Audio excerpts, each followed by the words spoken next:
За би яг нөгөө скутертэй холбоотой асуудал дээр яг хамгийн үр дүнтэй олон улсын ямар зохицуулалт байд юм бэ? Тэрийг нэг жишээд тэгээд манай дээр яг энэ яг ингэж хийх гээд байгаа маа гэдэг тэр нэг иргэдэд нэг сайхан ойлгомжтой болгоод өгөөч гэдэг нэг асуулттай гол зохицуулалт нь.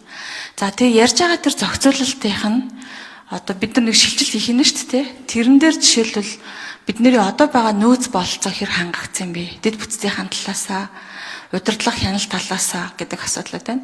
За гуравт нь ер нь энэ нөгөө хувь компаниуд үйлчлэгээ өргөж байгаа компаниудтайгаа тэдний байр суурийг ер нь сонссон уу? Тэдний шийдэл нь бас юу байсан бэ? Хилцүүлгийн үед ер нь ямар саналуд гарч ирсэн бэ гэдэг 3 асуулттай байсан юм аа. Тэрийг асууж.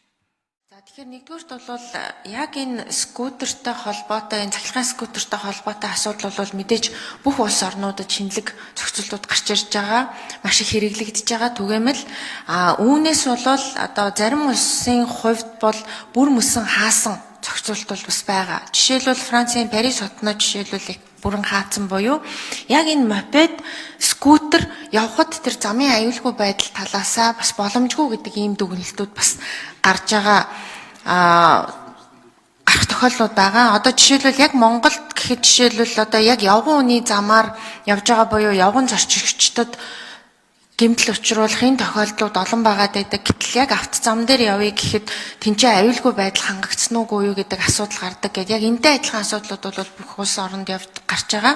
Тэгээ ер нь бол олон улсынхаа жишгээр бол дугуйн замаар болон одоо тусгай зориултын яг зориулагдсан замаар явдаг ийм зохицуулттай байгаад байгаа юм. Тэгэхээр энэ талаар бас яг улсынх нь одоо туршлагуудаас ажлын хэсгээс дэмжих багаас тайлбарыг нэмээд өгөх бах. Тэгээд яг энэ үйлчилгээ үзүүлж байгаа буюу энэ нөө түрээслүүлж байгаа компаниудын төлөөлөл бол ажлын хэсэгт орж ажилласан.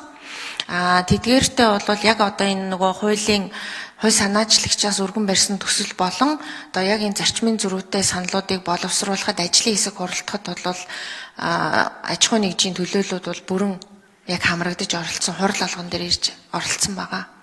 Хоёр дахь асуулт нь юу вэ? За нэмээд хариулт ажлын хэсэг. Бот цагааны очроод тээврийн цагдаагийн албаны замын цагдаагийн газрын зам тээврийн хяналт төлөвлөлт зохион байгуулалт дэлгэцийн дарга. За олон улсад энэ төрлийн тээврийн ер нь 2017 оноос эхлээд гадаадын зарим орнууд бол нэвтэрсэн байдаг. За тэгээд энэ Нидерланд 2018 онд энэ төрлийн тээврийн хэрэгслийн хөдөлгөөнийг бүрэн хоригдсон байгаа. Ирланд, Грек, Франц, Канада, Индонез зэрэг улсуудад замын хөдөлгөөнийг оролцуулахыг мөн хоригдсон шийдвэр гаргасан юм байгаа. За бүгд найрамд Хятад ард улс, Шанхай, Бээжин зэрэг хотуудад замын хөдөлгөөнд оролцуулахыг хоригдсон бол за Оросын холбооны улс Москва, Санкт-Петербург зэрэг томоохон хотуудад явган зорчигчдын хөдөлгөөн ихтэй зарим гудамжнуудад хөдөлгөөнийг бол хоригдсон юм зохицуултыг гаргасан байгаа. За Япон улсад улсын дугаар авч бүртгэлжүүлж автозам ашигласны төлбөрийг урьдчилсан төлсөн байх шаардлагыг тавьдаг. Тухайн шаардлагуудыг биелүүлэх үе тохиолдолд 50,000 йен буюу $450 торгуул оногдуулах, эсвэл 3 сарын хугацаанд хорих ял оногдуулдаг. Англид зөвхөн түрээсийн болон 18 нас хүрсэн тусгай сургалтад сууд төгссөн иргэд унахыг зөвшөөрдөг. Хувийнх бол хурааж авдаг ийм зохицуулт байна. За бүгд найрамдах Турк улсад түрээсийн үйлчилгээг 2019 онд нэвтэрсэн.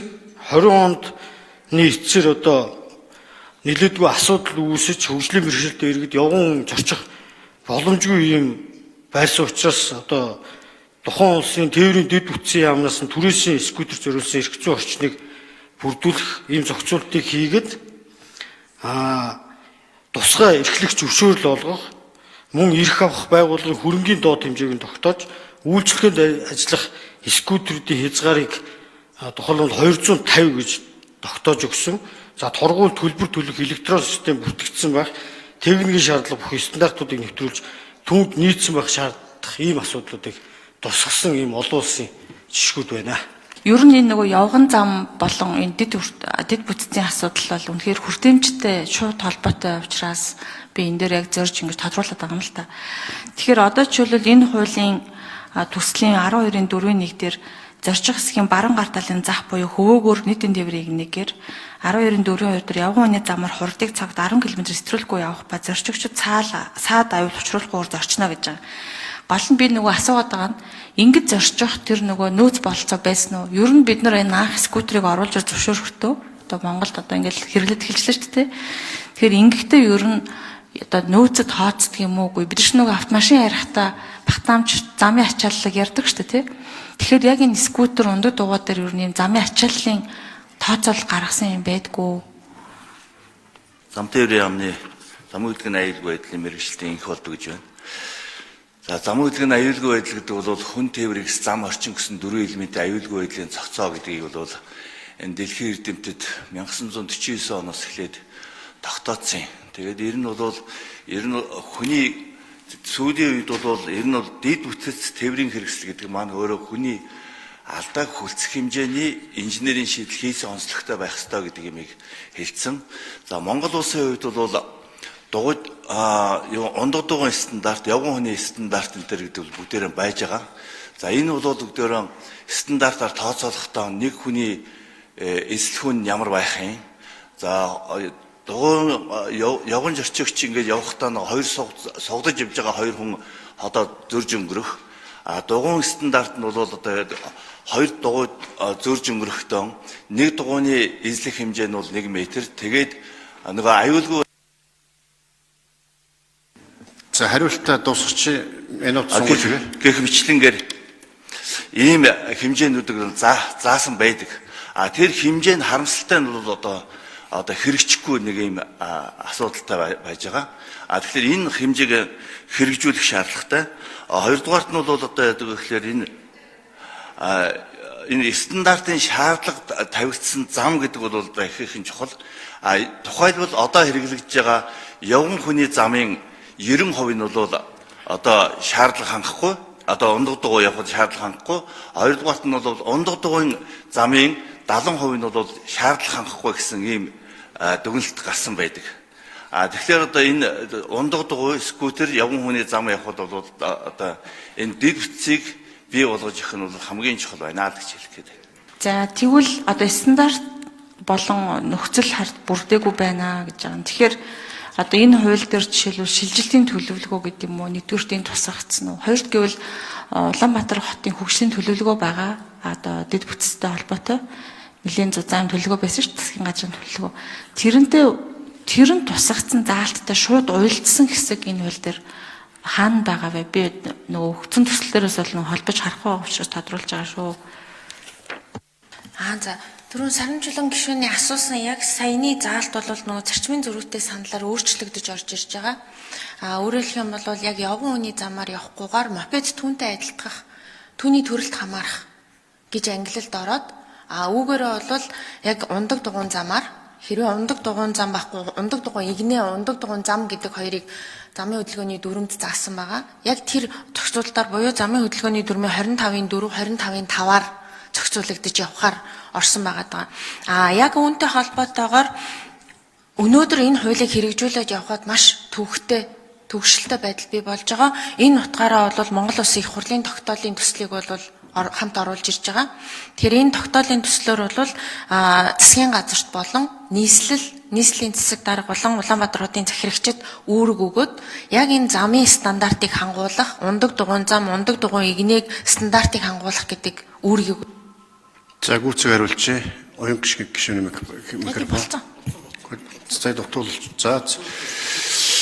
Гэхдээ ер нь яг би зүгээр нэмээд асууж тодруулаад асууч. Сая одоо ингэ асуулт хариултаас ойлгоход 10 км/цагаас бага хурдтай бол мопед скутертэй явган хүний зам дээгүүр хэрэг ундаг дугуйн зам байхгүй бол явж болно гэж ойлголоо энэ зөв. Ундаг дугуйн замтай бол ундаг дугуйн зам дээгүүр скутер суроонтойгоо явж болох юм байна. 10 км/цагаас дээш явхаар бол одоо автозам дээгүүр зорчих юм байна. За хариулъя да. Оюн гишүүн. За саяны нөгөө тайлбарласнаар зарчмын зөрүүтэй саналаар энэ заалт хүчингү болоод энэ өөрөө мопедтай адилтгах гэдгээр буюу замын хөдөлгөөний дүрм рүү орсон гэсэн үг. Тэгэхээр замын хөдөлгөөний дүрмийн зохицуулалтаар явна гэдэг маань хэрв ундаг дугуйн зам игнэ байхгүй бол замын баруун хөвөөгөр зорчих. Хэрэг баруун цахаар явхад хүндрэлтэй бол явган үний замаар бууж явгалан явган зорчигчийн үүргээр хөдөлгөөнд оролцсноо гэдэг ийм зохицуулттай гэсэн. Тэгэхээр одоо 10 км цаг байна уу, 5 км цаг байна уу, явган үний замаар унж болохгүй гэсэн үг. Одоо явган үний замаар явах нь хориглосон буюу зөрчлийн хуулиараа торгуулт. Мопед суран бүгдээр адилхан. Суран ч бол мотоциклтай адилхан зохицуулагддаг. Угаасаа ангилалтай скутер. Тэгээ одоо 50 км цаг хүртэлх хурдтай. Хэдэн наснаас дээш унгаж болохыг 18 наснаас дээш. 18 наснаас доош хүүхэд бол одоо үндсэндээ 15 16 та скутер унж болохгүй, суран унж болохгүй, мопед бүр болохгүй тийм үү? Тийм гэсэн үг. Зөвхөн ундаг дугуйл унжаална гэсэн. Тэгээд яг үүнтэй холбоотойгоор бас нэг гол оруулсан заалт бол 18-аас доош насны хүүхэд хэрвээ энэ мопед, скутер унах юм бол эцэг их асран хамгаалагчийг 200,000 төгрөгөөр торгох юм зөрчлийн зохицуулт бас нэмж оруулж ирж байгаа.